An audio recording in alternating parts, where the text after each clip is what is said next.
அனைவருக்கும் வணக்கம். நான் உங்கள் கிருஷ்ணா.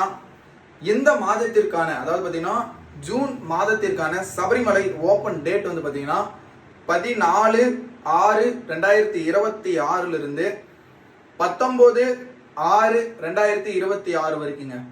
இந்த மாதம் சபரிமலை பயணம் மேற்கொள்றவங்களுக்கு ஓரளவுக்கு கூட்டம் ரொம்பவும் கம்மியா இருக்கும். கிளைமேட்டுங்கிறதும் ரொம்பவும் அழகா இருக்கும். எதனாலனா சபரிமலையில இப்ப வந்து பாத்தீங்கன்னா பருவமழைன்னு சொல்லுவாங்க. அதாவது பாத்தீங்கன்னா தென்மேற்கு பருவ கற்று அந்த மாதிரி சொல்லுவோம் பாத்தீங்களா, பருவமழை காலம்.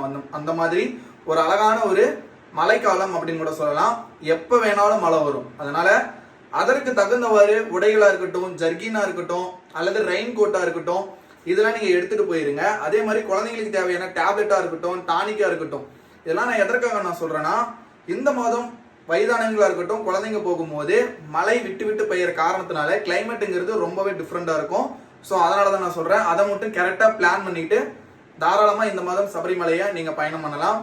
முழு வீடியோ வந்து பாத்தீங்கன்னா உனக்கு தெரியாத தமிழா யூடியூப் சேனல்ல நாளைக்கு வந்து நான் அப்டேட் பண்ணிடுவேங்க. ஸோ எந்த மாதத்துல எந்தெந்த நாட்கள்ல பூஜை இருக்கும், எந்தெந்த நாட்கள்ல படி பூஜையோட டைமிங்கு, அதுக்கப்புறம் பஸ்ஸோட டைமிங்கு, இந்த மாதிரி ஒரு சில சின்ன சின்ன அப்டேட் வந்து பாத்தீங்கன்னா யூடியூப்ல நாளைக்கு வந்து நான் அப்டேட் பண்ணிடுவேன். தாராளமா நீங்க அதில் போய் பார்க்கலாம். உங்களுக்கு வேற ஏதாவது டவுட் இருந்தா கீழே கமெண்ட் பண்ணுங்க.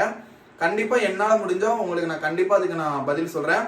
அதே மாதிரி அந்த கமெண்ட்டுக்கு நீங்க படிக்கும் போது நம்ம ஃபாலோவர்ஸ் ஆல்ரெடி சபரிமலை போயிருப்பீங்க. இந்த மாதமா இருக்கட்டும், போன மாதமா இருக்கட்டும், போயிட்டு வந்திருப்பீங்க.